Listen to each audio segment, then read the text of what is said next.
કોમામાં વહી ગઈ હતી ને આઈસીયુમાં હતી. પહેલેથી નાની હોય ને કેમ હાલતા ને એમ શીખે એ રીતની પાછી મહિને હાલે. ત્યાર પછી એક વખત આંચકી ન થઈ, શરદી નથી થઈ. શું પ્રોબ્લેમ હતો બેબીને? આંચકી આવતી, ખેંચનો પ્રોબ્લેમ ખેંચનો હતો. problem. બરાબર. શરૂઆત ક્યારે થયેલી હતી? નાની હતી, 11 મહિનાની હતી ને ત્યારે પહેલી વાર આંચકી આવી. ત્યાર પછી 6 મહિના આસપાસ એને તાવમાંથી આંચકી આવી હતી. પોણા 3 વર્ષની હતી ત્યારે આંચકી આવી. ત્યારે અચ્છા. કોમામાં હતી. કોમામાં જતી રહી. હવે એની સ્થિતિની વાત કરો તમે. કોમામાં વહી ગઈ હતી ને આઈસીયુમાં હતી.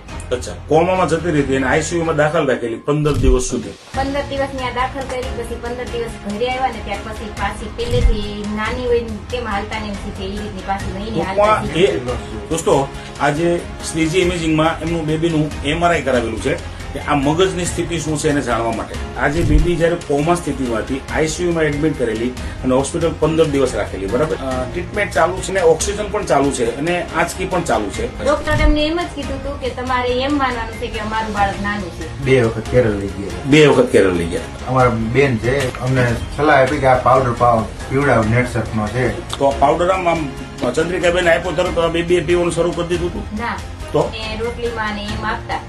તે પછી એમ પીવામાં પછી પાછું દૂધમાં ચાલુ કર્યું ને હવે તો એક પાણીમાં આપીને તોય પીવે છે. પાવડરના ડબ્બા કેટલા પીવડાવ્યા તમે બેબીને? 4 ડબ્બા, ચોથો ડબ્બો હાલે છે. હવે કેવું લાગે છે?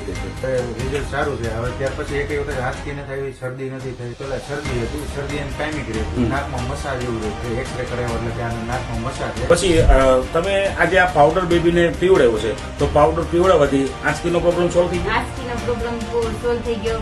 પાછી મસા હતા તે શરદીનો હતો તો શરદીનો પ્રોબ્લેમ સોલ્વ થઈ ગયો. ત્યાર પછી ક્યારે આંચકી ન થઈ, આપણે પછી પાવડરના ડબ્બા ચાલુ કર્યા હતા. તો આ પરિણામથી તમને સંતોષ છે? હા, સંતોષ. સંતોષ. અમારે ઘણો ફાયદો થયો છે. ત્યાર પછી આંચકી નથી આવતી, તો હું સલાહ દેવા માંગુ છું કે આનાથી બીજાને ફાયદો થાય તો નેટસર્ફની દવા લે.